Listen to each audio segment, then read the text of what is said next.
Antes de irmos para o último relato, se ainda estiver por aqui, comente o horário que está assistindo. Gosto de saber quem assiste os relatos até o final. Bem, vamos continuar.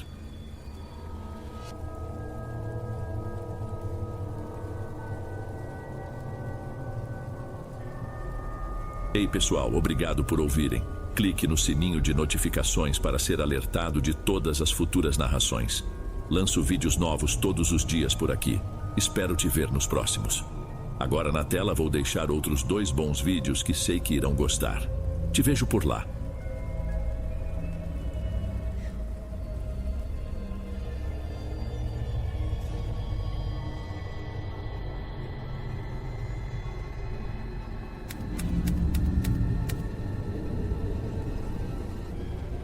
Boa noite, Dom.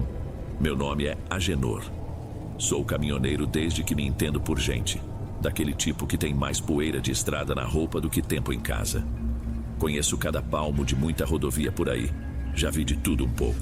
Acidente feio, bicho atravessando na calada da noite, gente esquisita em posto de beira de estrada. Sempre achei que história de assombração era papo de quem dirige com sono ou com a cabeça cheia de problema. Para mim, o mundo sempre foi muito mais simples, mais bruto. Mas a necessidade faz a gente pegar uns caminhos diferentes. Naquele ano, apareceu um frete que eu não podia recusar.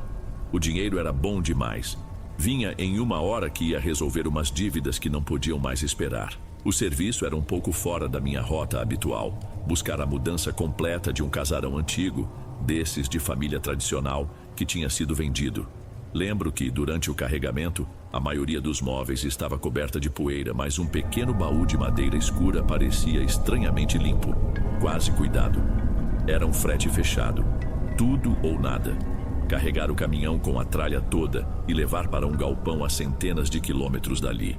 O caminhão, meu velho companheiro de trabalho, estava pronto. No painel, o santinho de São Cristóvão que minha esposa colocou ali há anos e que eu nunca tive coragem de tirar. Mais por costume do que por fé. A cabine tinha aquele cheiro de sempre, uma mistura do diesel com o café da última garrafa térmica. A missão era simples: dirigir a noite inteira, sem parar, para entregar a carga no primeiro horário do dia seguinte. E foi o que eu fiz. Saí no fim da tarde, o sol já se pondo, deixando para trás o contorno da cidade e entrando naquela imensidão de cerrado que parece não ter fim. As primeiras horas na estrada são sempre as mesmas. Um carro ou outro passa na pista contrária. Luzes que vêm e vão em segundos. Depois de um tempo, o mundo lá fora some, vira só um borrão escuro, e a sua vida se resume àquele facho de luz dos faróis cortando a escuridão. O barulho do motor é uma vibração constante que te mantém acordado. Eu tinha umas fitas velhas de moda de viola, mas o toca-fitas tinha enguiçado na semana anterior. Então minha única companhia era o rádio. Eu girava o botão de vez em quando, na esperança de pescar alguma estação. Mas, como sempre acontece nesses trechos, só vinha aquele chiado constante, um som de fritura que preenchia a cabine. Eu já estava acostumado, era quase um tipo de silêncio. Foi quando o chiado parou. Do nada. Por 1 ou 2 segundos, um silêncio total. E então, vindo dos alto-falantes com uma clareza absurda, como se a pessoa estivesse cantando ali do meu lado, ouvi a voz de uma criança. Era uma cantiga antiga, uma daquelas de roda que minha avó cantava.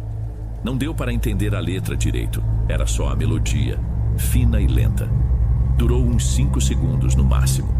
E então, do mesmo jeito repentino que começou, sumiu. Voltou o chiado de sempre, alto e sem interrupção. Fiquei olhando para o painel esperando. Girei o botão de novo para um lado, para o outro. Nada. Só a estática. A primeira coisa que pensei foi que o aparelho estava pifando de vez. Dei uns tapas na lateral do rádio, um velho hábito, nenhuma mudança. Tentei me convencer de que era alguma rádio comunitária bem fraca, cujo sinal eu cruzei por um instante. Ou, sei lá, cansaço. A gente passa horas olhando para a mesma fita de asfalto. Uma hora a cabeça começa a pregar umas peças. Dei de ombros e tentei esquecer. Mas o silêncio que veio depois parecia diferente, mais pesado. E eu ficava, sem querer, tentando ouvir alguma coisa por trás do ronco do motor. Passei talvez uns 40 minutos dirigindo tenso com a orelha em pé, mas nada de novo aconteceu. Aos poucos, o corpo relaxa, A gente volta ao normal. A estrada era a mesma, a escuridão era a mesma. Acabei me convencendo de que a tal da música tinha sido só uma falha boba do rádio mesmo. A viagem seguia, monótona como sempre. Eu mantinha a velocidade constante, uns 80 por hora, o que já era muito para o peso da carga que eu levava. Notei que já fazia quase 1 hora que nenhum outro veículo cruzava meu caminho em nenhuma das direções. Era um trecho de reta que parecia não acabar mais, com uma vegetação baixa e seca dos dois lados.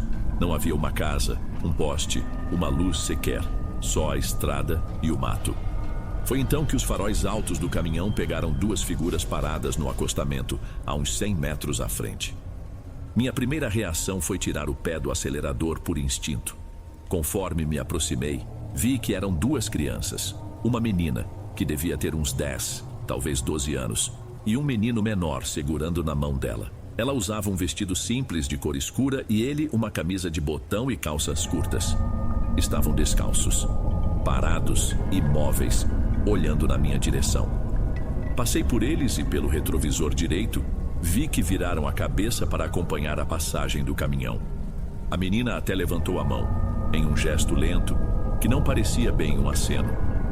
Assim que eles sumiram do espelho, um monte de coisa passou pela minha cabeça. A primeira, claro, foi procurar por alguma luz de casa, um portão de fazenda, qualquer coisa. Nada. A escuridão era total. Pensei que deviam ser filhos de algum funcionário de uma propriedade ali perto. Criança de interior, às vezes, não tem muita noção do perigo da estrada. Estavam brincando tarde, só isso. Era uma explicação. A única possível, na verdade. Mesmo assim, uma coisa me deixou com uma pulga atrás da orelha. As roupas deles pareciam antigas, gastas. E a maneira como ficaram parados ali no breu completo, sem nenhuma lanterna, sem nada. Tinha algo de errado naquela cena. Continuei dirigindo, mas agora meus olhos não ficavam só na pista. Eu varria o acostamento procurando, sem saber direito o quê. Aquele sentimento de que a viagem estava estranha tinha voltado. E tinha voltado com mais força. Não demorou muito. Uns 10, 15 minutos depois de passar pelas crianças, ouvi um estalo seco no para-brisa, do lado do passageiro. O primeiro pensamento é sempre o mais simples. Uma pedra que saltou do asfalto. Acontece o tempo todo, nem dei importância. Continuei focado na estrada, tentando não pensar besteira. 1 minuto depois, outro estalo, dessa vez bem no meio do vidro. Aí a coisa começou a ficar esquisita. 2 pedras em tão pouco tempo e sem nenhum outro carro por perto. Olhei para o céu, para a estrada à frente. Limpa. Nenhuma nuvem de chuva, nada. O asfalto era liso naquele trecho. Passei a mão no vidro por dentro procurando alguma trinca, alguma marca. Estava liso, intacto. Foi então, logo após um terceiro toque mais suave, que eu ouvi uma risada. Era um som mínimo, quase nada. Um risinho infantil, abafado. Tão baixo que, por um segundo, achei que tinha imaginado que era o barulho de alguma peça do motor. Estiquei a mão e desliguei o chiado do rádio. O ronco do motor era a única coisa que quebrava o silêncio. Fiquei completamente imóvel, só os olhos se mexendo, tentando captar qualquer ruído. E a risada veio de novo, um pouco mais nítida. Parecia vir de dentro da cabine. Fiquei sem ar. Não tem outra forma de descrever a sensação. O celular estava no painel, desligado. O rádio, mudo. Não tinha nada ali, absolutamente nada que pudesse fazer aquele barulho. E mesmo sendo baixo, eu sabia que estava perto. De repente, tudo ao meu redor pareceu perigoso. A escuridão lá fora não era mais o problema. O problema estava ali comigo. A primeira coisa que me veio à mente não foi nada de outro mundo. Foi algo bem mais prático e talvez por isso mais assustador. Pensei que alguém tinha se escondido no caminhão. Na hora de carregar a mudança, no meio da confusão, alguém podia ter entrado na boleia naquela cama que fica atrás do meu banco. Um ladrão, talvez. Um maluco. Esperando o momento certo para me atacar. Tentei agir com normalidade, manter os olhos na estrada, mas meu corpo inteiro estava rígido. Comecei a olhar pelo canto do olho para a cortina que separava a cabine da cama. O que eu fazia? Freava o caminhão ali mesmo no meio do nada e partia para cima de quem quer que estivesse ali? Ou era melhor acelerar e tentar chegar no próximo ponto de parada, em algum lugar com gente, com luz? O medo de uma faca nas costas era real. Era uma coisa que eu conseguia entender. Era um medo que tinha um rosto, mesmo que eu não o visse. Enquanto eu ficava nessa indecisão, acelerando e olhando para a cortina, uma nova sequência de batidas começou. Dessa vez não era um toque leve. Eram batidas ritmadas, insistentes, bem na parte de cima do para-brisa, como se alguém estivesse chamando minha atenção de propósito. Levantei os olhos e eu vi, na borda superior do vidro descendo pelo teto da cabine, surgiram 2 pares de mãos. Mãos pequenas, de criança. Estavam sujas, com a terra preta debaixo das unhas, e a pele era de um branco acinzentado, sem vida. Os dedos se curvaram e começaram a bater os dedos no vidro. Um movimento lento, de propósito. Naquele instante, toda a minha teoria sobre um ladrão na boleia se desfez em pó. Era um pensamento ridículo, infantil. Aquilo ali na minha frente não era humano. Ninguém conseguiria ficar em cima do teto de um caminhão em movimento. Ninguém. A lógica do mundo, as regras que eu conhecia, pararam de fazer sentido. Eu não gritei. O que saiu da minha boca foi um som engasgado, um soluço de puro medo. Minha única reação foi pisar fundo no acelerador. O motor urrou, o caminhão deu um solavanco e eu disparei pela estrada escura, sem rumo, sem pensar em nada. Eu só queria que aquilo sumisse. Mas as mãozinhas continuavam ali, no limite da minha visão, firmes, batucando no vidro como se estivessem se divertindo com o meu desespero. Então eu fiz a maior loucura que um caminhoneiro pode fazer com uma carga pesada nas costas. Num impulso, feito bicho acuado, pisei no freio com toda a força que eu tinha na perna. O caminhão inteiro cantou pneu. O barulho foi ensurdecedor. Senti a carga lá atrás balançar violentamente, um estrondo de coisas se chocando. Meu corpo foi jogado para a frente, contra o cinto de segurança. Tudo o que não estava preso na cabine voou. A garrafa de café se espatifou no chão. Quando o caminhão finalmente parou, derrapando até invadir parte da outra pista, o silêncio que se seguiu foi a coisa mais aterrorizante que eu já ouvi. Fiquei com a cabeça encostada no volante, tremendo tanto que meus dentes batiam. O ar não entrava direito nos meus pulmões. Um pensamento lógico, atrasado, me atingiu. Com uma freada daquelas, qualquer coisa que estivesse no teto teria sido arremessada para longe, teria voado metros à frente do caminhão. Tinha que estar lá. Demorei quase 1 minuto para criar coragem. Levantei a cabeça devagar, esperando ver 2 corpos estirados no asfalto, iluminados pelos faróis. Não havia nada. A estrada estava completamente vazia. Fiquei parado no meio da pista, não sei por quanto tempo. 1 minuto? 5? O motor do caminhão estava desligado. O silêncio era tão completo que eu podia ouvir o zumbido no meu próprio ouvido. Um medo diferente começou a tomar conta de mim. O de ficar ali, um alvo fácil no meio do nada. A qualquer momento, aquelas coisas podiam voltar. Com um esforço que pareceu o maior da minha vida, girei a chave. O motor protestou, mas pegou. Engatei a primeira com a mão trêmula e tirei o caminhão do meio da pista, voltando para a minha mão. Eu não tinha para onde ir a não ser para a frente. Dirigi o resto daquele trecho em um estado que nem sei descrever. Eu fiquei em alerta total. Cada sombra que a luz do farol criava parecia uma figura. O barulho do vento parecia um choro, como risadas distantes. Eu me encolhi no banco como uma criança tentando ficar o menor possível dentro daquela cabine que horas antes era meu porto seguro. Depois de uns 20 quilômetros que pareceram 200, eu vi uma luz amarelada e fraca no horizonte.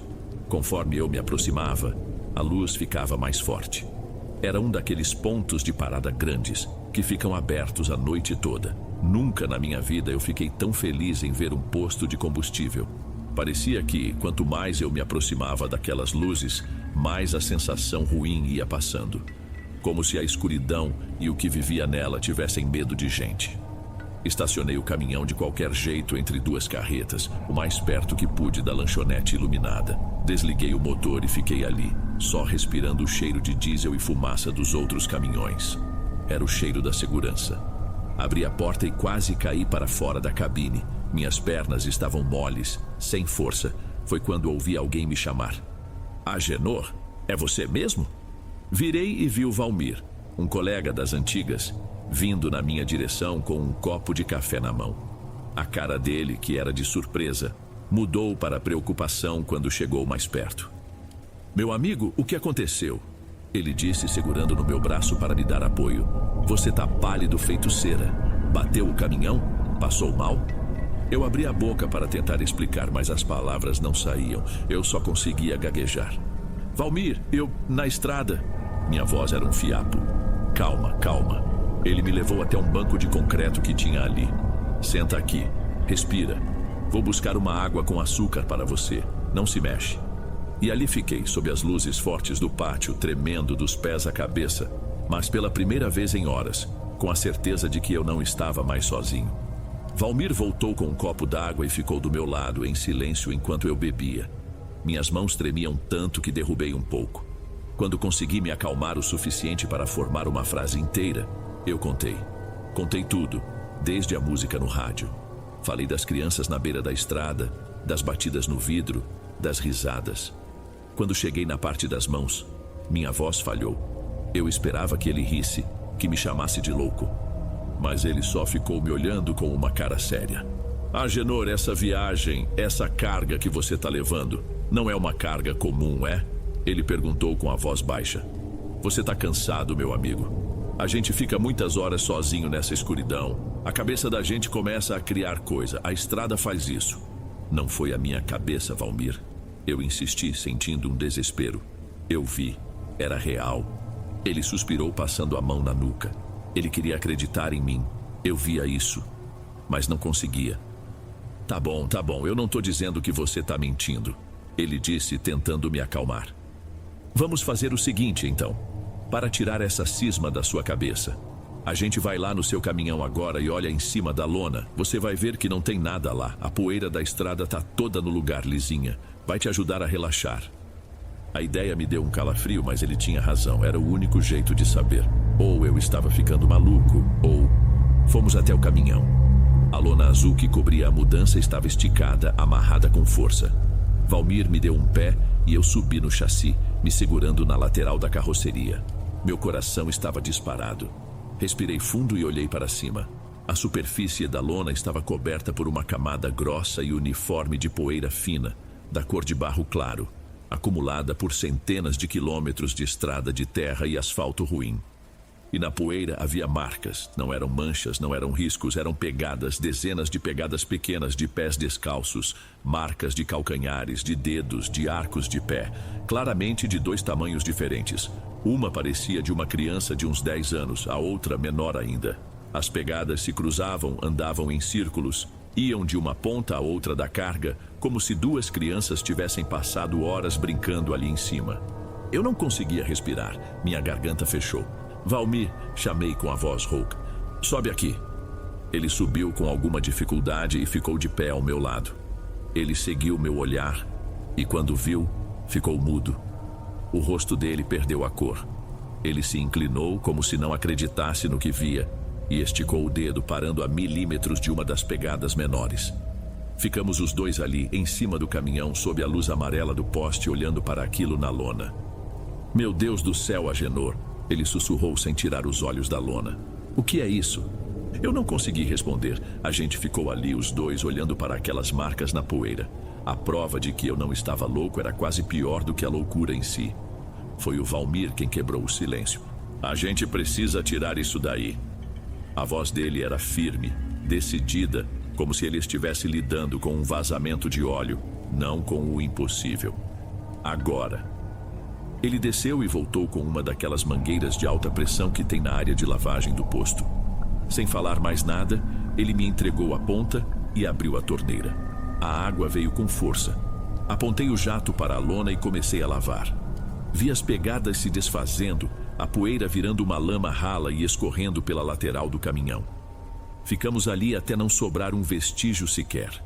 Não dormi naquela noite, nem eu, nem o Valmir. Tomamos tanto café que meus olhos ardiam.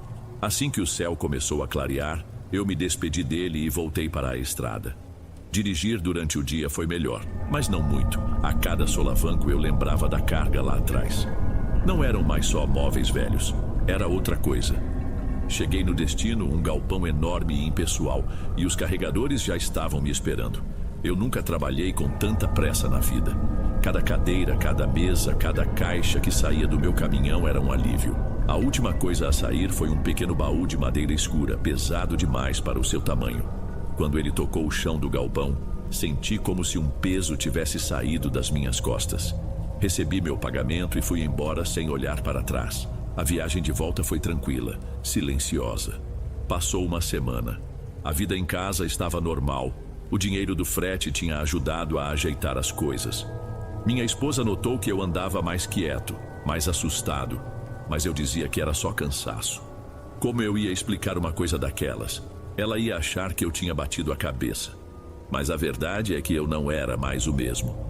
Eu, que sempre ri de história de assombração, agora pulava com qualquer barulho. Eu, que antes gostava do silêncio da noite, agora tinha medo dele.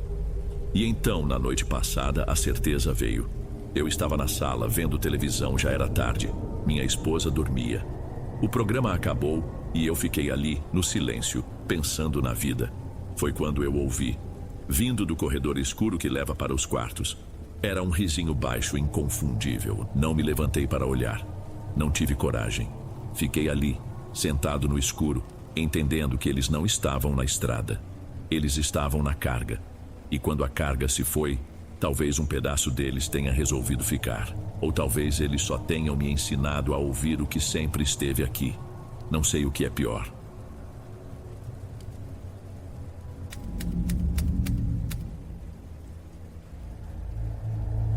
Tem gente que diz que uma máquina não tem alma. Eu mesmo pensava assim, que era só um amontoado de ferro, óleo e parafuso.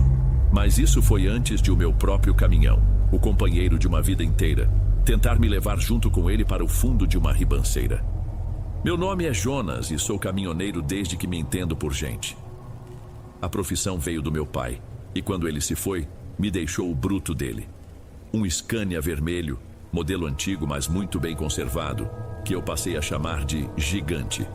Para mim, aquele caminhão nunca foi só o meu ganha-pão. Era a lembrança mais forte que eu tinha do velho. Era a minha segunda casa. O cheiro do diesel misturado com o do estofado gasto, o ronco do motor que eu conhecia como ninguém. Tudo aquilo era parte de mim. Essa história aconteceu no final de 2016, em uma daquelas viagens longas que a gente encara para conseguir fechar o mês com um pouco mais de folga. O frete era para levar uma carga de piso cerâmico, nada de muito valor, para uma cidade bem no interior. Coisa de umas 16, 17 horas de estrada, se tudo desse certo. Minha esposa, como sempre, tinha preparado a marmita, enchido a garrafa térmica com aquele café bem forte que só ela acerta o ponto, e me deu um beijo na testa antes de eu sair. Juízo, ela sempre dizia. Mal sabia ela, ou eu, o quanto eu ia precisar. As primeiras horas foram a mais pura rotina. Aquele sol forte batendo no para-brisa, o asfalto se estendendo na minha frente. Deixei o rádio tocando umas modas sertanejas antigas e fui engolindo os quilômetros, um por um. A paisagem ia mudando devagar, sem pressa. Primeiro, aquele descampado mais seco, de vegetação baixa. Depois de umas boas horas, a coisa foi mudando. A vegetação foi ficando mais alta, mais densa, com umas árvores grossas começando a se amontoar na beira da pista. Parei uma única vez, lá pelas 2 da tarde, em um daqueles postos grandes que aparecem no meio do nada, com restaurante, borracharia e tudo mais. Comi a comida que a minha mulher mandou ali mesmo, na cabine. Estiquei as pernas, dei uma olhada nos pneus, só para garantir, e segui viagem. Tudo normal. O problema é que, na nossa profissão, a coisa que separa o normal do pesadelo é muito fina. E às vezes, ela se apaga sem aviso. O imprevisto veio umas 2 horas depois. Na subida de uma serra, a estrada simplesmente parou. Uma fila de caminhões e carros se formando na minha frente, e pelo rádio PX, a notícia chegou rápida. Um acidente feio, quilômetros à frente. 2 carretas tinham se chocado e a pista estava totalmente interditada, sem previsão de liberação. Não havia o que fazer, a não ser desligar o motor e esperar. 1 hora virou 2, 2 viraram 4. O sol que antes me castigava começou a descer no horizonte, pintando o céu de um laranja avermelhado. Seria bonito se não fosse eu estar ali, parado. Ali, parado, sem poder fazer nada. Aquilo só significava uma coisa. Eu ia ter que cruzar o trecho mais isolado da viagem durante a madrugada. A noite chegou de vez, trazendo aquele silêncio estranho que fica na estrada quando tudo para. Só se ouvia o som dos grilos vindo da mata e o pisca-alerta de um ou outro carro. Liguei o rádio PX para espantar o tédio e saber das novidades. Era a conversa de sempre. Reclamação do tempo perdido, piada para passar a hora, especulação sobre a carga alheia. Foi no meio dessa conversa que a voz dele entrou no ar. Era um chiado diferente, uma fala mais arrastada, cansada. QRA de Silas por aqui? Algum colega na escuta sabe dizer se já liberaram o tapete preto lá na frente? Um outro caminhoneiro respondeu que ainda nada, que o papo era de que ia demorar mais umas 2 horas no mínimo. Eu entrei na conversa também, mais para desabafar do que qualquer outra coisa. Aqui é o Jonas com o gigante, estou parado aqui há mais de 4 horas. A janta já até esfriou. Desse jeito só chego no destino amanhã depois do almoço. A voz do tal Silas voltou e pareceu que ele estava falando direto para mim. Está indo para onde, companheiro? Respondi o nome do fim do mundo para onde eu levava a carga. Ele ficou quieto por um segundo. Sei, conheço bem esse caminho. Ele deu uma pausa, como se estivesse escolhendo as palavras. Você vai pegar aquele trecho de serra mais fechada já de madrugada, então. Escuta um conselho de quem roda nisso aqui há mais tempo do que devia. Quando chegar lá, não pare por nada. E se por acaso ouvir alguma coisa diferente, aumenta o volume do rádio e foca só na pista. Aquela mata guarda coisa que não é para a gente ver. O jeito que ele falou e não era o tom de quem avisa sobre assalto ou sobre buraco na estrada. Era outra coisa. Tinha um peso, uma certeza na voz que me deixou com um negócio esquisito no estômago. Os outros caminhoneiros ficaram em silêncio por um instante. Eu agradeci, meio sem jeito. Pode deixar, Silas, obrigado pelo toque. Ele não respondeu mais. Logo a conversa no rádio voltou para os assuntos de sempre. Mas a fala daquele homem ficou martelando na minha cabeça. Coisa que não é para a gente ver.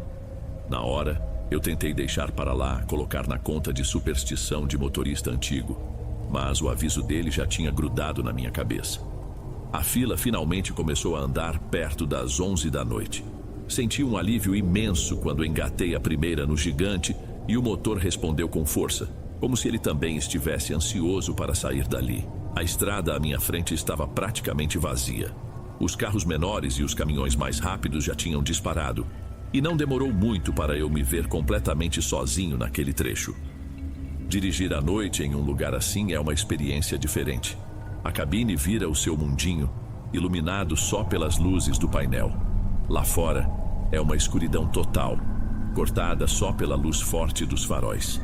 As árvores altas na beira da estrada formavam um paredão escuro dos dois lados, e a única coisa que realmente se movia eram as faixas brancas da pista, passando num ritmo que vai dando sono, um perigo para qualquer um que esteja cansado. E eu estava exausto. O café na garrafa térmica já estava morno, mas eu continuei bebendo, mais pelo ritual de me manter acordado do que pelo efeito. A voz do tal Silas não me saía da cabeça.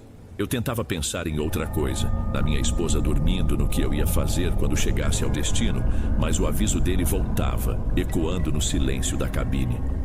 Aquela mata guarda coisa que não é para a gente ver. Besteira, eu repetia para mim mesmo. O maior perigo aqui é o sono, ou algum animal grande resolver cruzar a pista sem olhar. E foi exatamente quando eu pensava nisso que aconteceu. Não foi nada demais a princípio. Foi só um vulto. Uma coisa muito rápida, bem no cantinho da estrada, quase engolida pela escuridão onde os faróis mal chegavam. Uma mancha pálida em pé que não tinha o jeito de um bicho de 4 patas correndo para dentro do mato. Durou um piscar de olhos no máximo. Meu pé, por puro instinto, aliviou o acelerador e meus olhos se fixaram no retrovisor procurando. Mas não havia nada, só a estrada escura e vazia se estendendo atrás de mim. O que foi aquilo? Minha cabeça começou a mil para achar uma explicação. Uma placa de trânsito antiga coberta de mato que o farol iluminou de um jeito esquisito. Um saco plástico branco preso em um galho que o vento balançou no momento exato. Podia ser qualquer uma dessas coisas. O mais provável, claro, era o cansaço. A gente vê coisa quando a vista está pesada. Balancei a cabeça como se isso fosse espantar a imagem e voltei a acelerar. Mas a tranquilidade, aquela que eu sentia no começo da viagem, essa já tinha ido embora de vez. Agora meus olhos não desgrudavam mais da escuridão à minha frente. Passei os 20 minutos seguintes em um estado de alerta que quase doía. Os olhos forçados na escuridão, as mãos segurando o volante com mais força do que o necessário. Tentei ligar o rádio PX de novo, mas não havia absolutamente ninguém na frequência. Só o chiado que naquela hora parecia o som do nada. A estrada começou a ficar mais sinuosa, com curvas fechadas que me obrigavam a reduzir a velocidade a todo instante. A mata agora parecia que ia comer o asfalto. Foi depois de uma dessas curvas, uma curva cega para a esquerda, que eu a vi, bem no meio da minha pista, parada como se estivesse me esperando. Era uma mulher, ou pelo menos tinha a forma de uma. A luz do farol alto do gigante a banhava em uma claridade estranha. Ela era pálida, de uma palidez doentia, e usava umas roupas escuras e rasgadas que pareciam trapos velhos. O cabelo era escuro, comprido e caía sobre o rosto, escondendo seus traços. Ela estava simplesmente parada ali, imóvel, de um jeito que nenhum ser humano ficaria. Não houve tempo para pensar. Meu corpo reagiu muito antes do meu cérebro. Pisei no freio com toda a força que eu tinha, sentindo o pedal afundar até o assoalho. O caminhão inteiro protestou. O barulho do pneu cantando no asfalto foi ensurdecedor, parecia um grito. Atrás de mim, a carga de pisos cerâmicos deslizou e bateu contra a parede do baú com um baque surdo e violento. A cabine tremeu tanto que por um segundo eu achei que ia me desmanchar. Joguei meu corpo para o lado, virando o volante tentando desviar, mas o gigante, com suas toneladas de peso, demorou demais para obedecer. Ele parou a 6 lá, talvez uns 2 metros dela. No silêncio absoluto que se seguiu, a única coisa que eu ouvia era o meu próprio coração, batendo descontrolado dentro do peito. A primeira coisa que senti, depois do susto que me travou, foi raiva. Uma raiva que me cegou. Eu quase morri, quase matei uma pessoa, quase joguei o caminhão do meu pai numa ribanceira. Saltei da cabine, batendo a porta com uma força que fez o metal estalar. Eu já desci gritando. Ficou maluca? Quer morrer, desgraça? Some do meio da estrada? Fui andando rápido para a frente do caminhão, o peito subindo e descendo, pronto para continuar xingando. Mas quando contornei o farol, não tinha ninguém. O lugar onde ela estava parada 2 segundos antes estava completamente vazio. O grito sumiu, a raiva sumiu e no lugar ficou uma confusão com medo. A primeira coisa que pensei foi: eu a atropelei. Meu Deus, eu a atropelei e não vi. O desespero bateu com força. Me joguei no chão, o asfalto áspero arranhando a palma das minhas mãos, e olhei debaixo do caminhão. Nada. Escuridão, o calor que vinha do motor, cheiro de pneu queimado, mas nenhum sinal dela. Levantei atordoado. Moça, ei, você está bem? Corri para o acostamento pensando que ela poderia ter corrido para o mato, assustada. Gritei de novo. A única resposta era o som dos grilos e o zumbido agudo nos meus ouvidos. Olhei para um lado, para o outro. Nada. Era como se ela tivesse se desfeito no ar. E foi aí que a ficha caiu. O vulto de antes, o aviso de Silas, a figura parada, imóvel, que não reagiu à aproximação de um caminhão de 40 toneladas. Não era uma pessoa. Aquilo não era uma pessoa. Uma sensação que eu nunca tinha sentido subiu pela minha nuca e os dedos da minha mão começaram a formigar. O medo de verdade, o medo que te avisa que você está diante de algo que não pertence a este mundo, tinha acabado de me encontrar. Não sei dizer quanto tempo eu fiquei ali parado, do lado de fora, no meio do nada, olhando para a escuridão. Talvez 10 segundos, talvez 1 minuto inteiro. O tempo perde o sentido nessas horas. A única coisa que o meu cérebro conseguia gritar era: entra no caminhão, entra agora. Corri de volta para a cabine, tropeçando nos meus próprios pés. Bati a porta e ouvi o som da trava sendo acionada. Um clique que pareceu ridiculamente fraco contra a imensidão da noite lá fora. Minhas mãos tremiam tanto que eu mal consegui girar a chave na ignição. O motor do gigante, que antes era um som tão familiar e reconfortante, agora me pareceu um rugido assustado. Eu precisava sair dali. Foi o sono. Eu dizia a mim mesmo em voz alta só para ouvir alguma coisa que não fosse o meu coração martelando. Você está exausto, Jonas. É só isso.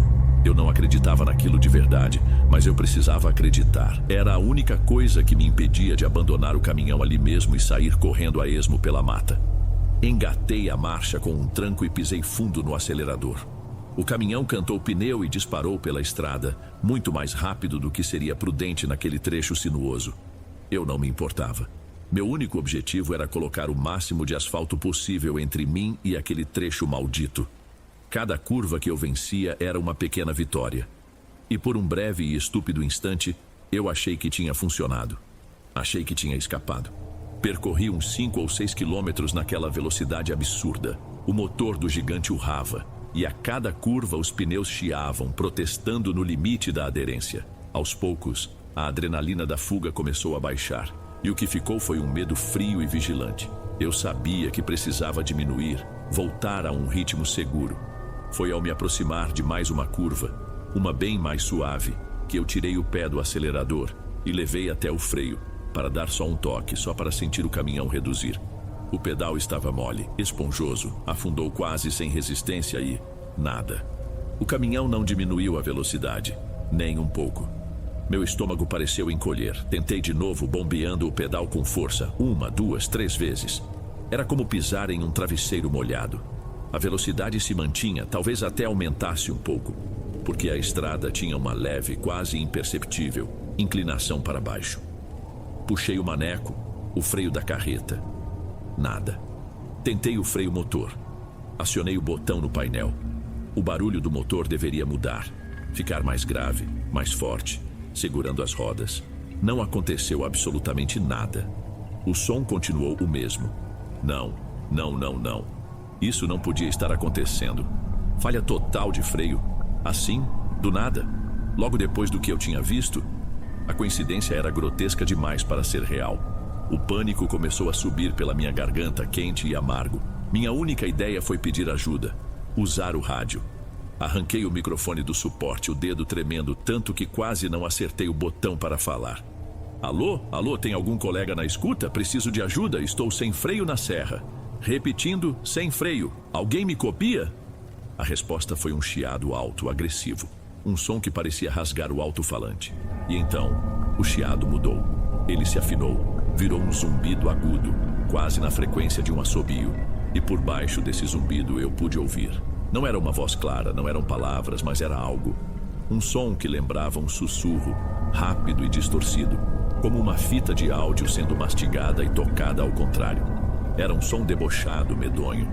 Larguei o microfone como se ele estivesse em brasa. No instante em que ele bateu no painel com um estalo seco, as luzes da cabine começaram a piscar. A luz do teto, as luzes do painel, o velocímetro, o contagiros, as luzes de advertência de óleo, de bateria. Todas elas começaram a acender e apagar, sem ritmo, sem lógica. Em um instante, a cabine ficava em um breu completo, exceto pelos faróis que cortavam a escuridão lá fora. No outro, tudo se acendia em um carnaval de luzes de emergência. Foi ali, naquele momento, que eu entendi. Eu não tinha escapado, eu não estava fugindo. A coisa que eu vi na estrada não tinha ficado para trás. Ela não precisava. Ela estava comigo, ali dentro, nos sistemas do meu caminhão. Ela tinha tomado o gigante. E a estrada à minha frente, com suas curvas e descidas, não era mais o meu caminho para casa. Era a armadilha dela. Mesmo quando o seu cérebro desliga, seu corpo continua lutando. Minhas mãos estavam grudadas no volante. Os nós dos dedos brancos e meus olhos, arregalados, tentavam enxergar a estrada em meio ao pisca-pisca das luzes do painel. O caminhão parecia ter ganhado vida própria, mantendo uma velocidade maluca, direto para o fim. Eu não era mais o motorista. Eu era só um passageiro a caminho do meu próprio fim. Eu já conseguia ver. Mais à frente, a estrada fazia uma curva acentuada para a direita, daquelas que tem uma placa avisando para reduzir a velocidade. Uma piada de mau gosto naquela hora. Eu sabia com a certeza absoluta que não tinha como fazer aquela curva, não naquela velocidade. O gigante ia passar reto, atravessar a mureta de proteção como se fosse de isopor e mergulhar na escuridão da ribanceira. Eu ia morrer ali, dentro da herança do meu pai. Foi então que eu ouvi a batida, né? Foi um som único, seco e metálico, uma porrada surda e muito forte na porta do passageiro. Foi tão alto, tão perto, que eu dei um pulo no banco, o coração deu um pulo que doeu contra as minhas costelas. Não era som de pedra que voou do asfalto nem de um galho de árvore, era o som de um soco. Um soco dado com um punho de ferro contra a lataria do meu caminhão em movimento. Meu pescoço virou sozinho para o lado como se puxado por uma corda. Meus olhos se fixaram na janela do passageiro. E ela estava lá, o rosto, prensado contra o vidro do lado de fora. A mesma palidez de cadáver, o mesmo cabelo escuro e encebado, agora grudado no vidro pela umidade da noite. Através dos fios de cabelo, eu pude ver os olhos dela, 2 buracos escuros, sem vida. Mas o pior, o que me fez berrar, foi a boca. Ela estava sorrindo. Um sorriso largo, que repuxava a pele do rosto e mostrava uma fileira de dentes escuros, quase pretos, como se estivessem podres. Era o sorriso mais pavoroso que eu já vi. Um sorriso de pura maldade, de quem sabe que venceu o jogo. A impossibilidade da cena me atingiu em cheio. Nós estávamos a uns 80, talvez 90 quilômetros por hora. E ela estava ali, do lado de fora, acompanhando o caminhão sem esforço algum, o rosto colado no meu vidro me olhando. "Me deixa em paz", eu berrei, a voz saindo fraca e engasgada de medo. "Sai daqui!" Comecei a me debater, a virar o volante de um lado para o outro. Um gesto inútil, desesperado. O caminhão balançava perigosamente na pista, mas o rosto não se mexia, o sorriso não se desfazia. Ele continuava ali me encarando enquanto a curva onde eu ia morrer se aproximava cada vez mais rápido. Os faróis já iluminavam as árvores do outro lado da pista. Era o fim.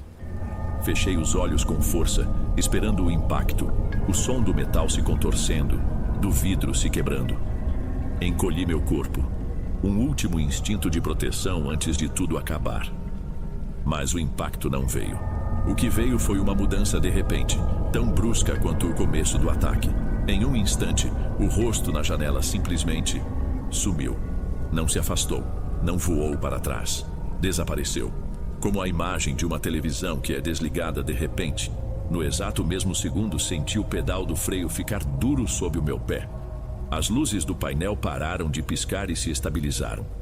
O ronco grave do freio motor ecoou pela cabine, um som abençoado, o som que me salvou. Pisei no freio com toda a força que me restava. O gigante obedeceu na hora. Meu corpo foi jogado para frente com violência. Os pneus cantaram de novo, mas dessa vez era um som de controle, não de desespero. Consegui virar o volante com tudo e o caminhão fez a curva, a traseira da carreta chicoteando perigosamente, quase me jogando para a outra pista. Mas eu fiz. Eu tinha feito a curva. Eu estava vivo. Eu não parei ali. Não conseguia. Continuei dirigindo muito mais devagar, com as mãos tremendo tanto que o volante vibrava. Cada farol que aparecia no sentido contrário era um alívio. Cada placa de quilometragem era uma prova de que eu estava me afastando. Depois de uns 15 ou 20 minutos que pareceram uma vida inteira, eu vi luzes à frente. Luzes fortes, amarelas. Um posto de combustível, daqueles grandes que ficam abertos a noite toda. Foi o maior alívio do mundo. Entrei com o gigante no pátio e estacionei de qualquer jeito, torto, ocupando 2 vagas. Desliguei o motor e o silêncio que se instalou na cabine foi absoluto. Um vazio tão denso que parecia zumbir, a coisa mais alta que eu já ouvi. Fiquei ali, parado, olhando para o nada, sentindo o suor frio escorrendo pelas minhas costas e grudando a camisa no banco. O cheiro de diesel e de borracha queimada dentro da cabine me dava enjoo.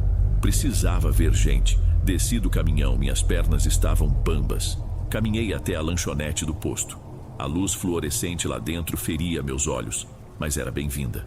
Vi 2 colegas sentados em uma mesa no canto tomando café. Eles me olharam quando eu entrei e minha aparência devia estar péssima, porque um deles logo perguntou: "Tudo bem aí, chefe? Viu algum fantasma?" Ele disse, dando uma risadinha. A piada dele caiu mal pra caramba. Eu não consegui rir de volta.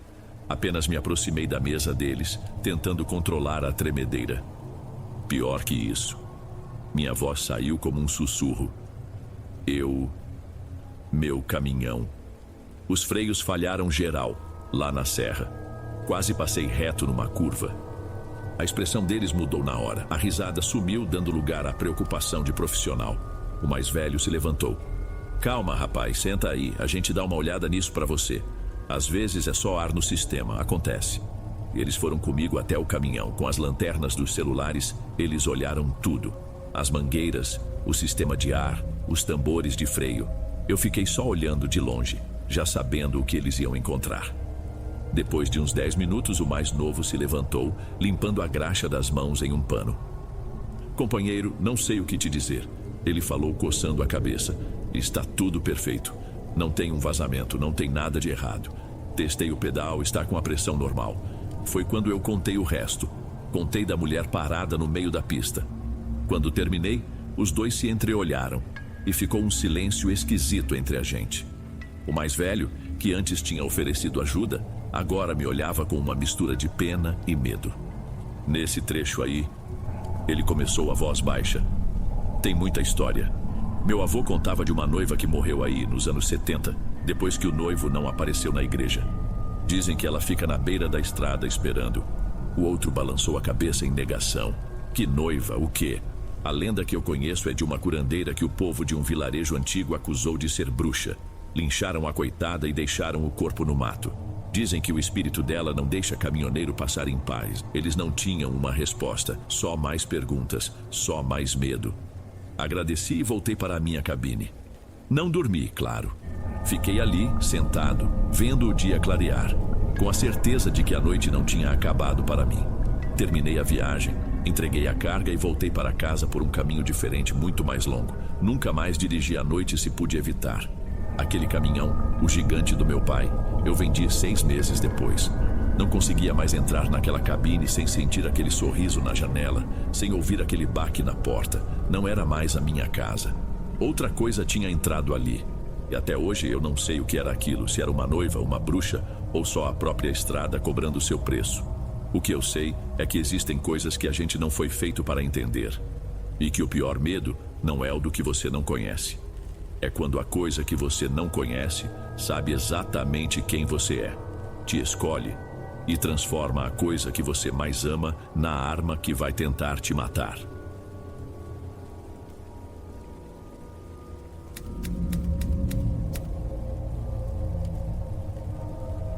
Boa noite, Dom. Meu nome é Rui. O que vou contar aconteceu em 2022. Naquela época, eu trabalhava no centro de distribuição de uma grande rede de lojas. O serviço era aquele de sempre, pesado, repetitivo e mal pago. Um trabalho que te esgota o corpo e a alma. Naquele dia específico, a coisa tinha sido ainda pior. Um erro no inventário, culpa de um dos chefes, e adivinha quem teve que ficar até mais tarde para resolver? Exato. Fomos liberados quase às 11 da noite depois de mais de 3 horas extras que eu sabia que nunca veriam a cor do meu rolerite. Eu estava moído. Meus ombros doíam, minhas pernas pareciam feitas de chumbo, mas era a fome que gritava mais alto. Parei debaixo da luz amarelada e fraca de um poste e abri a carteira. A situação era triste. Uma única nota de R$10 e umas poucas moedas. Era o fim do mês. Faltavam 2 dias para o pagamento cair. A conta era simples e não fechava. Ou eu pagava a passagem do ônibus ou eu comia alguma coisa. As duas coisas, impossível. Pensei no conforto de chegar logo em casa, mas meu estômago respondeu com uma pontada. Lembrei da barraca perto do ponto final, do cheiro de pastel fritando na hora. Decidi ir a pé. Tentei me convencer de que era a melhor opção. Não era uma distância tão absurda, coisa de uns 40, 50 minutos de caminhada. Até ajuda a clarear a cabeça. Eu disse a mim mesmo, numa tentativa boba de encontrar algo de positivo na situação. Mal sabia eu que aquela caminhada me levaria para um lugar muito mais escuro do que apenas as ruas mal iluminadas à minha frente. O caminho começava na zona industrial, um lugar deserto e silencioso, com seus galpões gigantescos e cercas de arame. Aos poucos, fui entrando numa área mais comercial, mas que àquela hora da noite parecia uma cidade fantasma. As portas de aço das lojas, todas arriadas e pichadas, davam a impressão de que o mundo tinha acabado e só eu fiquei para trás. Para encurtar o caminho, decidi cortar por trás do mercadão. De dia, aquele lugar fervilha de gente, um labirinto de cheiros e barulhos. Mas à noite, se transforma. Vira um esqueleto de concreto, um emaranhado de docas de carga, contêineres de lixo transbordando e o cheiro azedo de frutas e legumes começando a estragar. Um lugar que todo mundo evita depois que o sol se põe. Enquanto eu passava, com os passos ecoando de forma estranha naquele silêncio, uma coisa me chamou a atenção. Uma das grandes portas de metal do depósito, daquelas de correr, estava entreaberta, e de dentro da fresta vazava uma luz. Não era a luz branca e fria de uma lâmpada de segurança. Era uma claridade alaranjada, trêmula, como se viesse de fogo. Minha primeira reação foi de cautela. Podia ser um incêndio começando. Pensei em gritar, em chamar os bombeiros, mas algo me deteve. Não havia cheiro de fumaça, nem o som de estalos de madeira queimando. Havia apenas a luz e um silêncio pesado. A curiosidade falou mais alto e me fez chegar mais perto.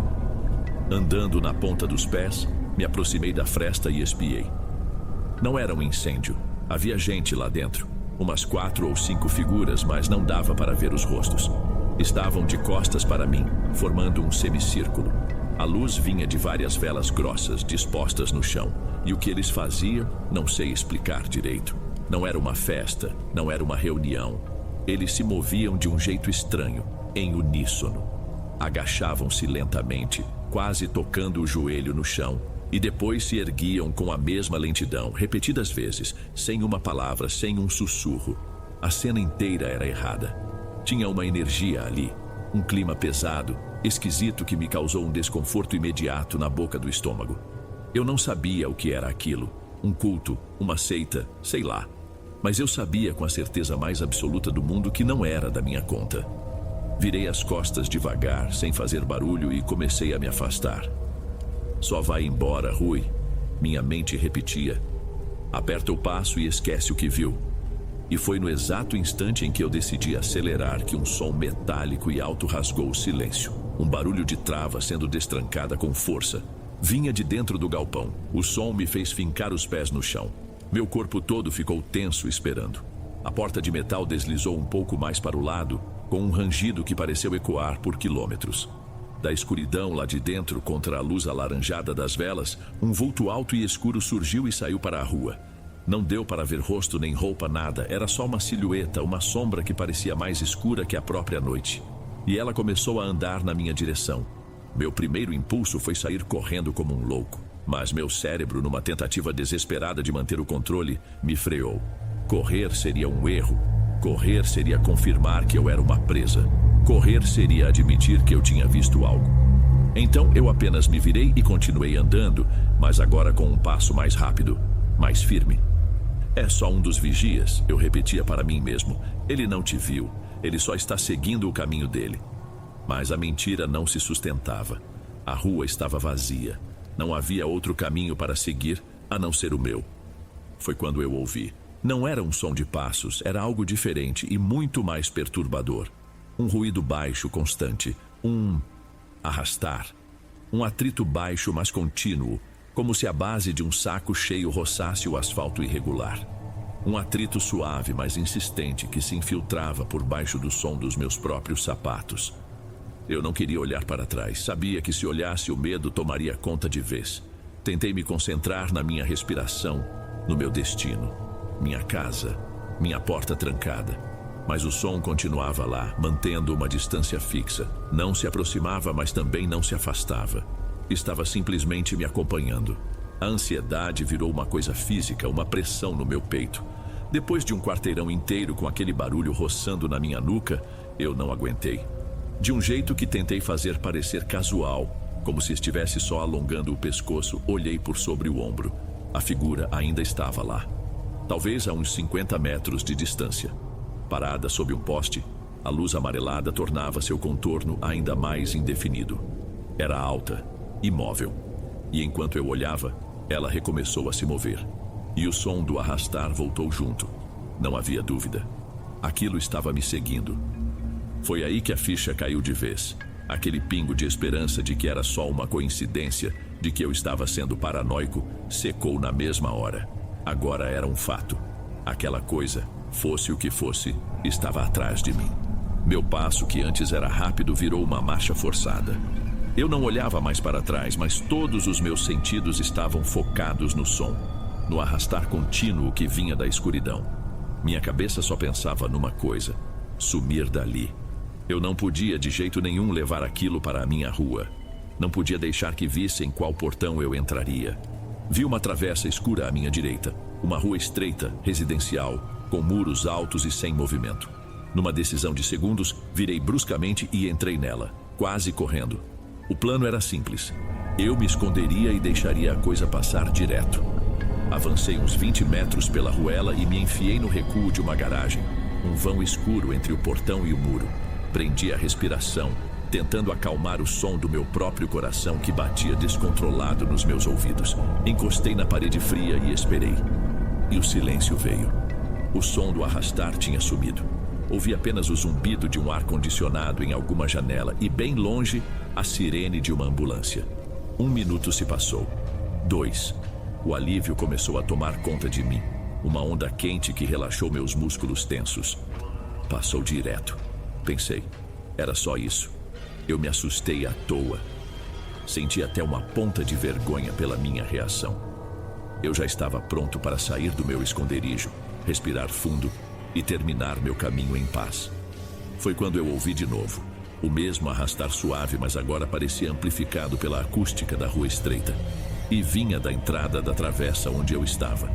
Aquilo não tinha passado direto. Tinha virado atrás de mim. Sabia que eu estava ali.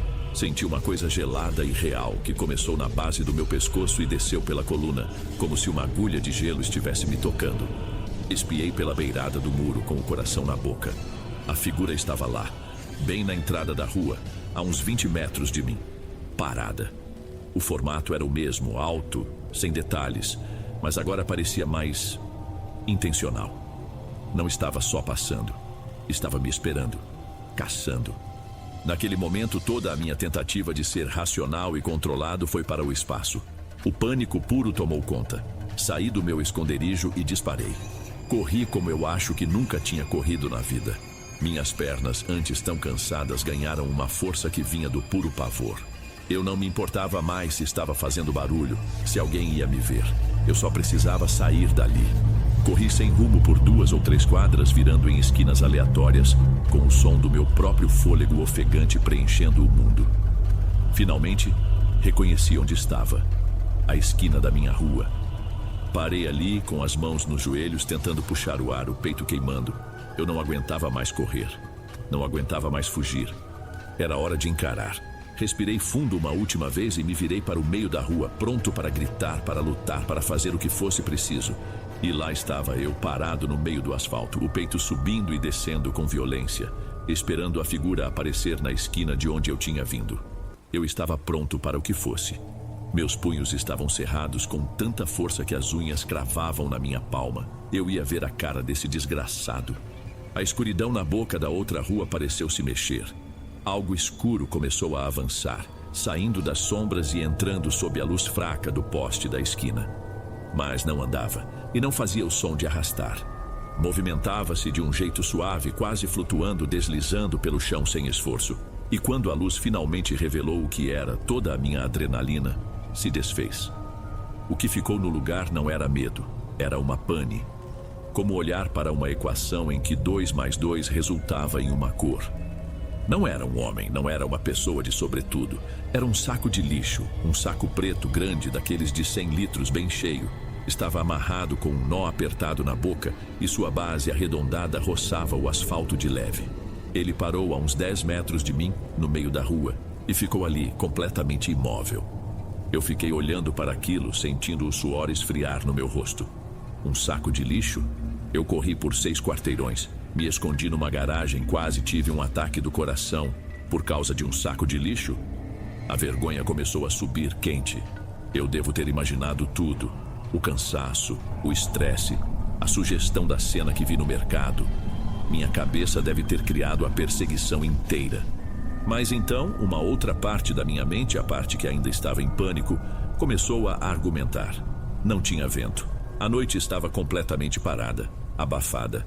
Como um saco de lixo poderia ter me seguido com aquela precisão, virando nas mesmas ruas que eu, parando quando eu parei? Como ele estava ali, parado no meio da rua, de forma tão deliberada? A coisa toda era absurda, impossível, e enquanto eu tentava encontrar uma fresta de lógica para me agarrar, o pior aconteceu. O plástico preto e brilhante do saco começou a se comportar de um jeito estranho. Ele começou a esticar. Não como se estivesse sendo inflado, mas como se algo por dentro estivesse empurrando para sair. Primeiro, uma forma pontiaguda se projetou para fora, bem no meio do saco. Depois, um pouco acima, 2 cavidades se formaram, afundando o plástico para dentro. A luz do poste refletia no material esticado, e eu vi, com uma clareza que me deixou sem ar, o que aquilo estava formando. Era um rosto, um nariz, as órbitas de olhos fundos e uma boca, uma linha longa e distorcida como um rastro de dor. O plástico estava colado a essa forma, tão esticado que parecia prestes a rasgar. Era um rosto que empurrava de dentro para fora, desesperado para ser visto, e junto com a visão subiu um cheiro fraco de plástico aquecido e algo adocicado, apodrecido. Eu fiquei ali, olhando, incapaz de me mover ou de respirar. Meu cérebro se recusava a aceitar o que meus olhos viam. Era um truque de luz, uma alucinação, tinha que ser. Mas então, a boca de plástico se mexeu. Ela se abriu e fechou, lentamente, sem emitir um único som. Como alguém gritando através de uma mordaça, tentando formar palavras que nunca saíam. E o horror não parou por aí. Abaixo do rosto, o resto do corpo começou a se definir. A curva de um ombro se projetou para o lado, o contorno de um braço dobrado, pressionado contra um peito. Um tronco que se contorcia lentamente, como alguém se revirando num sono terrível. Era a silhueta completa de uma pessoa presa ali dentro, envolta naquele plástico preto como uma segunda pele. Uma pele que se esticava e se contorcia com os movimentos lentos e agoniantes do que quer que estivesse contido nela. Aquilo era tão impossível, não fazia o menor sentido, que uma náusea subiu pela minha garganta. O mundo ao redor daquela coisa pareceu perder a cor, o som. Minha existência inteira se resumiu àquele pedaço de rua e àquela aberração se revelando na minha frente. O que quer que fosse aquilo não estava só me seguindo. Queria que eu visse, queria que eu testemunhasse sua forma. A boca de plástico se contorceu mais uma vez, se abrindo num grito silencioso e eterno. Aquilo quebrou o feitiço. Meu corpo simplesmente reagiu por conta própria. Não houve mais pensamento, não houve mais análise. Apenas a necessidade cega e absoluta de fugir. Virei-me e corri. Corri de um jeito desesperado, tropeçando nos meus próprios pés, com um som engasgado na garganta que deveria ter sido um grito. Corri em direção ao meu prédio, ao meu portão, a única coisa no universo que representava segurança. Desta vez eu não olhei para trás. Não ousei. Não me lembro de ter tirado as chaves do bolso. Não me lembro de ter subido os 2 lances de escada até meu apartamento. Minha mente se apagou, funcionando num piloto automático movido a pavor.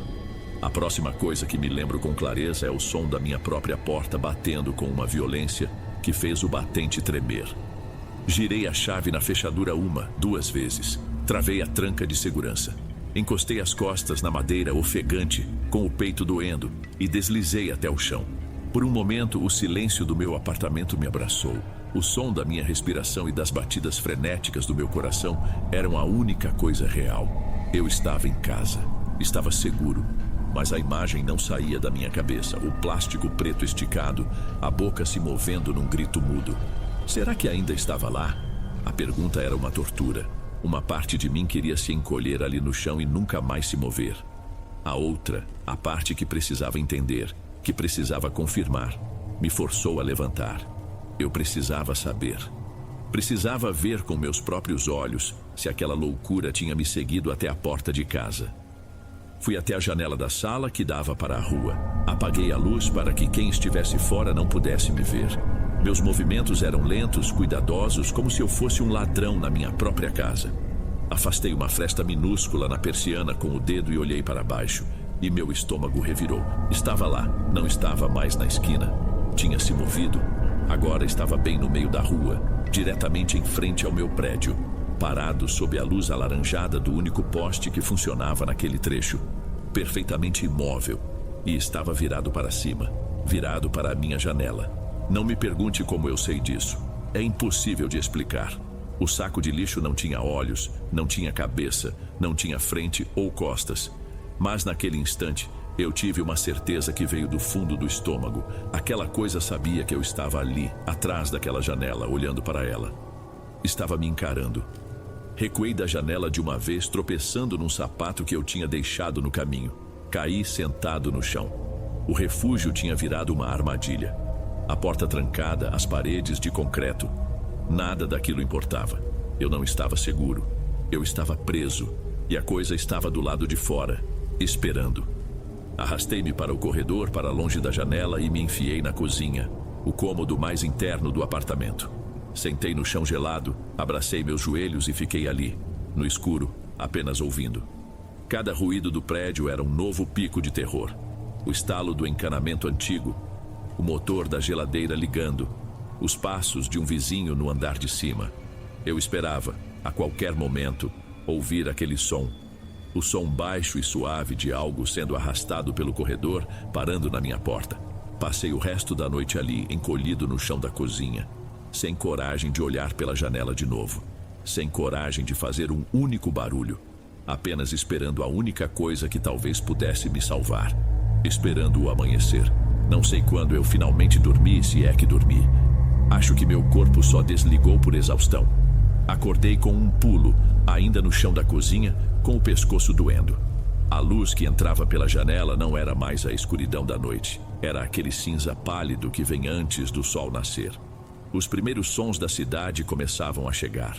O motor de um ônibus ao longe, o canto distante de um galo. A noite tinha acabado. Levei vários minutos para criar coragem de levantar. Cada músculo do meu corpo protestava. Fui até a sala, o coração martelando de novo, e me forcei a olhar pela persiana mais uma vez. A rua estava vazia. O saco de lixo tinha sumido. Não havia nenhum vestígio, nenhuma marca no asfalto. Nada. Os primeiros carros começavam a passar. Pessoas com pressa iam para seus trabalhos. O mundo seguia seu curso normal, como se a noite anterior tivesse sido apenas um pesadelo meu. Mas eu sabia que não foi. A certeza do que eu vi está grudada na minha cabeça até hoje. Eu não saí de casa naquele dia. Liguei para o trabalho e disse que estava doente, o que não era exatamente uma mentira. Passei o dia inteiro trancado, pulando a cada barulho, com a sensação de que ainda estava sendo observado. E isso já faz quase 3 anos, e eu posso dizer que nunca mais fui o mesmo. A parte mais aguda do medo passou, mas aquilo deixou uma marca aqui dentro, uma que nunca vai sumir. Até hoje, quando estou em casa sozinho e o silêncio da noite se instala, às vezes eu ouço. É um som baixo, quase imperceptível. Um arrastar suave, como o de tecido em chão de cimento. Vem do corredor. Eu sei que não tem nada lá, mas eu ouço. E tem o cheiro. Esse é o pior. Do nada, ele vem. Uma mistura estranha de plástico queimado com algo meio úmido, adocicado. Um cheiro de coisa orgânica que passou do ponto. Ele aparece quando estou cansado, quando estou estressado, e me transporta de volta para aquela noite, para o pavor que senti na frente daquele saco. Eu nunca vou saber o que era aquilo, nunca vou entender o que aquelas pessoas no mercado estavam fazendo. Se estavam invocando, ou, como às vezes eu penso, se estavam tentando se livrar daquilo, jogando fora uma coisa terrível que acabou se agarrando ao primeiro que passou e viu o que não era para ver. Às vezes me culpo. Eu não devia ter olhado, devia ter seguido meu instinto, apertado o passo e ignorado a luz. Minha curiosidade me marcou para sempre. Aquela coisa não queria me machucar fisicamente. Eu sinto que não. Ela queria algo pior, queria ser vista, queria passar o pavor dela para alguém. E o escolhido fui eu. Hoje eu não consigo mais olhar para um simples saco de lixo na calçada da mesma forma. Para todo mundo é só lixo. Mas eu olho e vejo o contorno de um rosto, a possibilidade de um corpo se contorcendo lá dentro, porque eu sei que o mundo que a gente acha que conhece é só uma casca fina. E naquela noite, eu vi o que tem por baixo, e uma parte de mim nunca mais conseguiu sair de lá.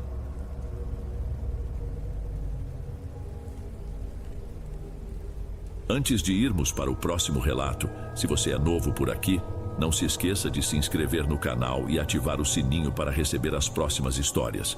Sua presença é importante e seu apoio é essencial. Bem, vamos continuar.